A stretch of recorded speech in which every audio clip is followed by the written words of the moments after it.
Hi, I'm Alan Ross. I'm the managing editor of APC Technologies. We are at the IEEE PES Grid Edge conference, one of the sponsors of these interviews. And our other sponsors are Dynamic Ratings and H2 Scan. Enjoy these interviews. My next guest is Denis Phares. He is the CEO of Dragonfly Energy. You know, Denis, I met you from here on up when we Zoomed a while back. Yeah, that's often how we meet each other these days, isn't Exactly right, yeah.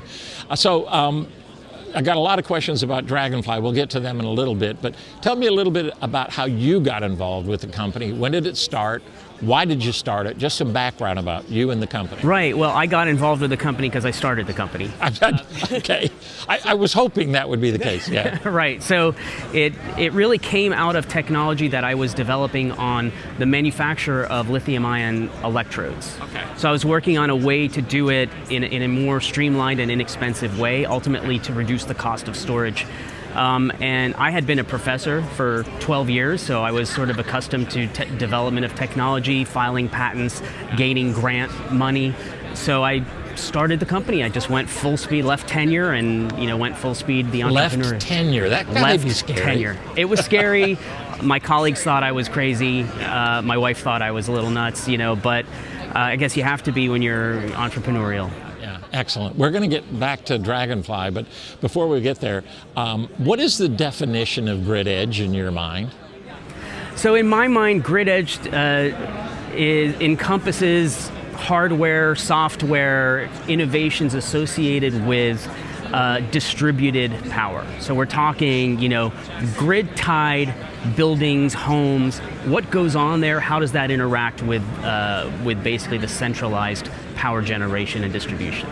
How about renewables changing what we define as the grid edge? Because now they're at the grid edge. That's it. Coming back this way. You define it. Now with renewables, particularly with solar, the energy generation occurs at the edge of the grid. Not exclusively, but it at least contributes a great deal.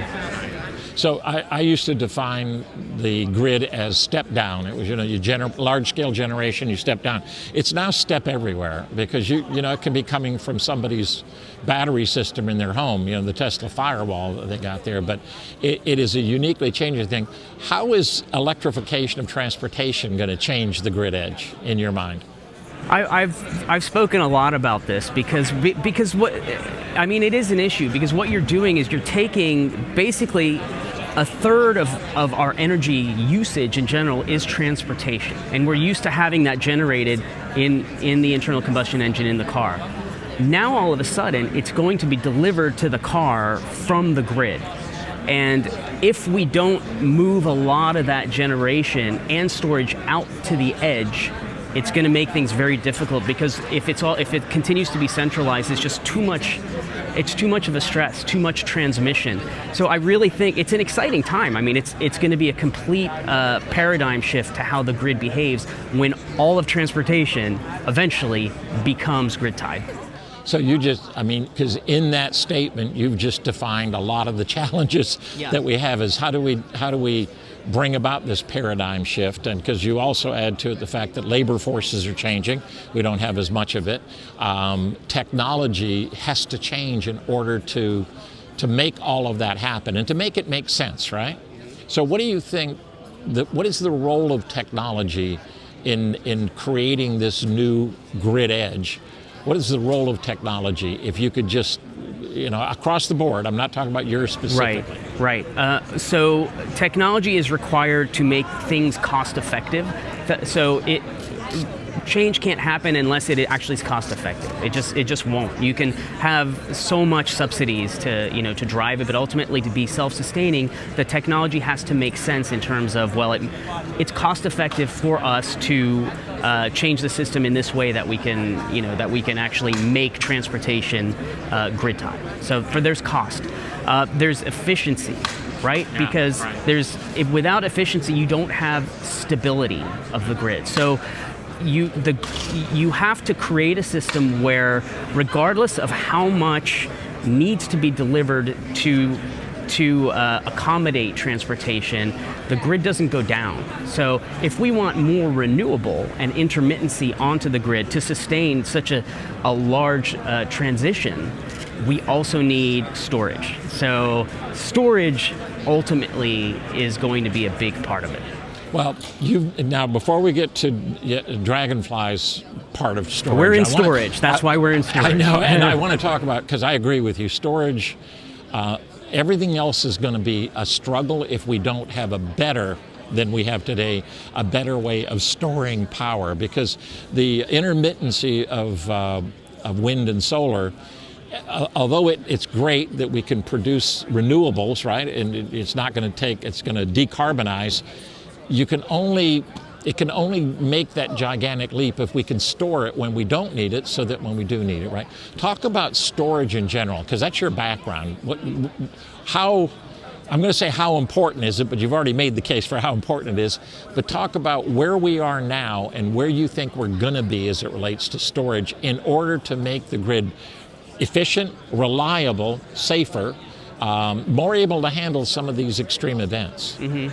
I think when we talk about storage, folks think about batteries, but it's not all batteries. There's all kinds of storage.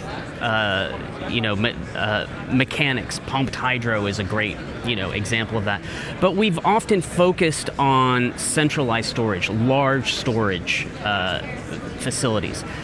When we start talking about distributed storage and storage at the grid edge, lithium becomes a big part of this, not just batteries, but lithium, because now you do need the energy density of lithium.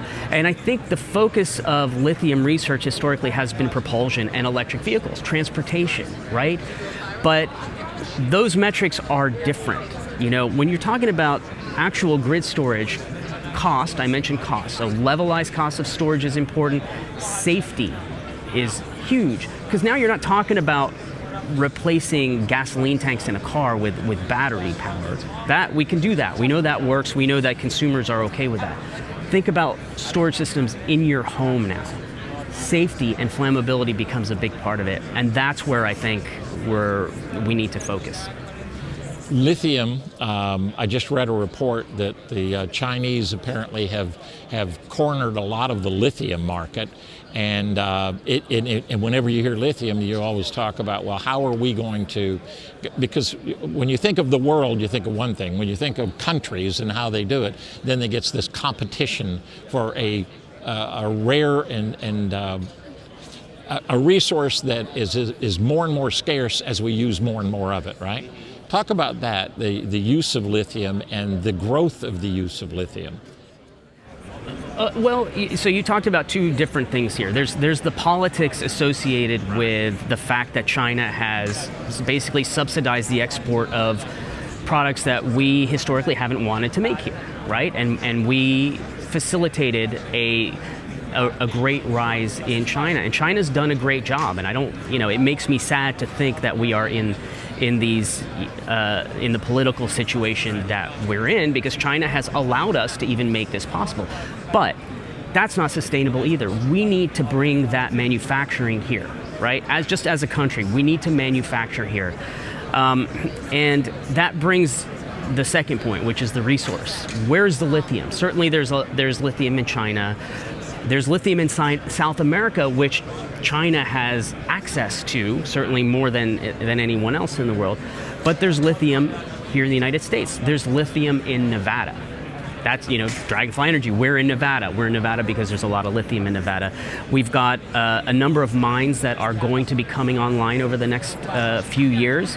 There are more and more discoveries of lithium that occur that are going to propagate the increase of lithium mining, which is important. So ultimately, the way I see it is, if you get lithium out of the ground, it's going to sell. We're going to make batteries, we're going to sell it. There's not a lot of downstream competition as much as upstream competition. Who gets access to the lithium? And so that's where I think companies in the US need to be focused on getting access to lithium. But ultimately, the US has to mine lithium so that we can be on the world stage and not just produce lithium here, but also export batteries to where they're needed globally. Yeah, for the globe, because everybody's going to have the same problem, right? If they don't have lithium, they got to get it, and same problem everywhere. Let's talk about specifically Dragonfly and what you're presenting here, because I know you're presenting on the Grid Edge stage on distribution. Talk about your presentation. What's it about? you're not allowed to give the whole presentation because you'll give it away. But people will watch this after that won't see your presentation. Talk about what you're talking about. Well, I've spilled the beans already a little bit. I focus on those two metrics, cost and safety, and why that's important. So I've talked about why that's important. How is Dragonfly approaching it? So I did mention that a lot of the focus of electrochemical research has been for propulsion. Our focus has been to sort of turn that around and look at the manufacturing of the cells in order to bring down the cost.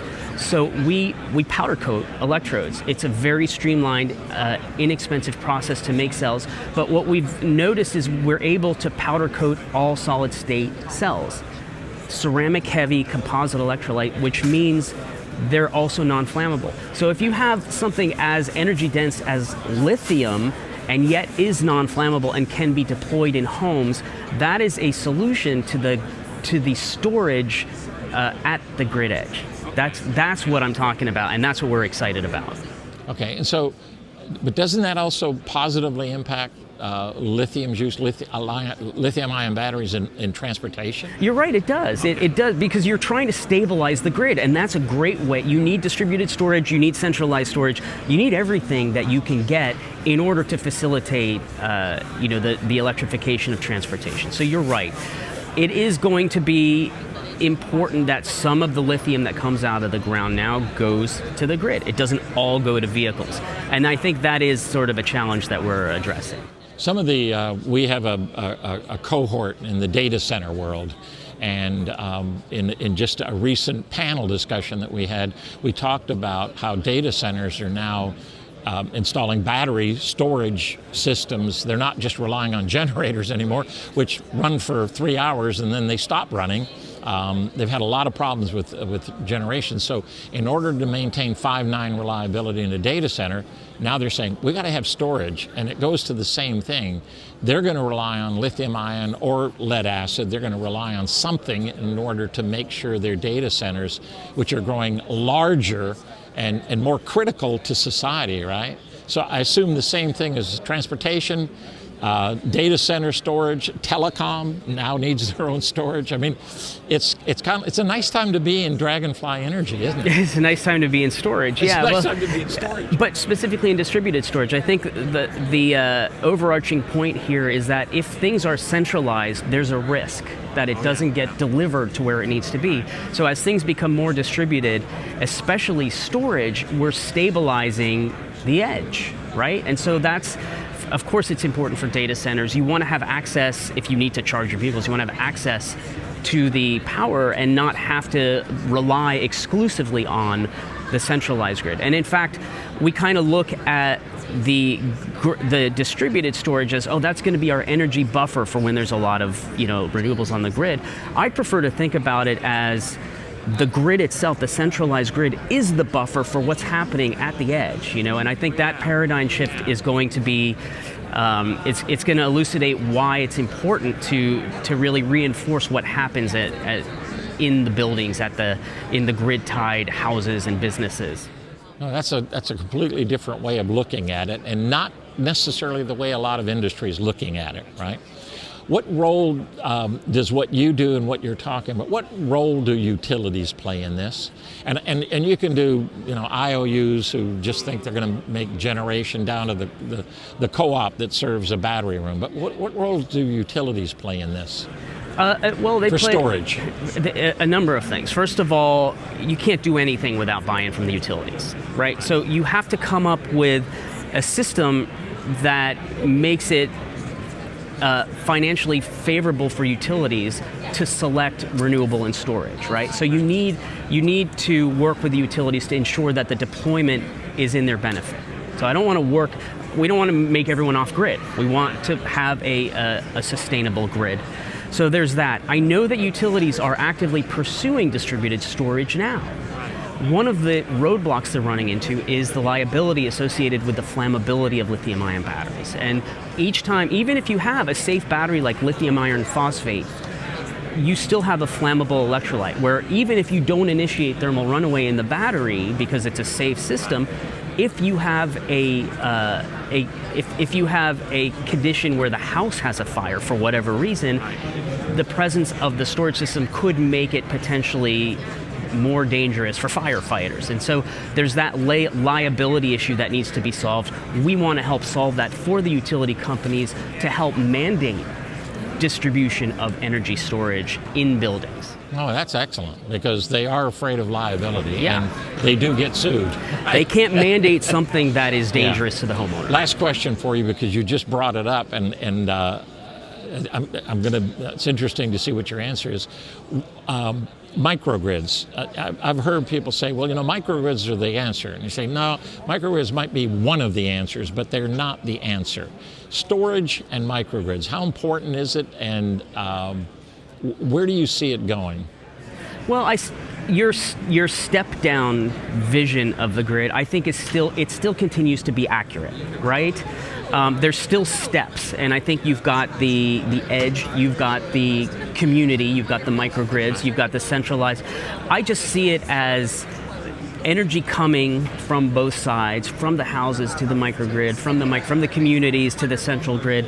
And now we're talking software, and this is a little bit beyond my expertise, but now we're talking about distribution of energy in terms of optimization of its efficiency, similar to how data is distributed on the internet, right? So I see software as playing a very big role as to how the energy is transmitted from the different layers, from the centralized power generation to the microgrid to the individual homes, each one of which having their own storage nodes and energy generation nodes.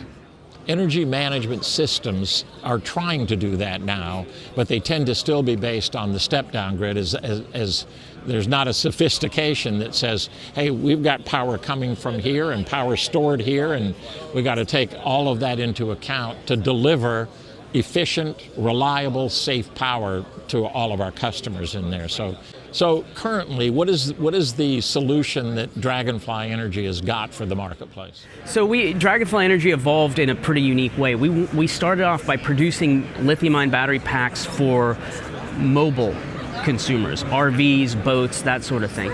So now we are basically extending that to more stationary, grid edge, residential storage. So what we focused on is communication and balancing. So communication among the battery cells and battery banks.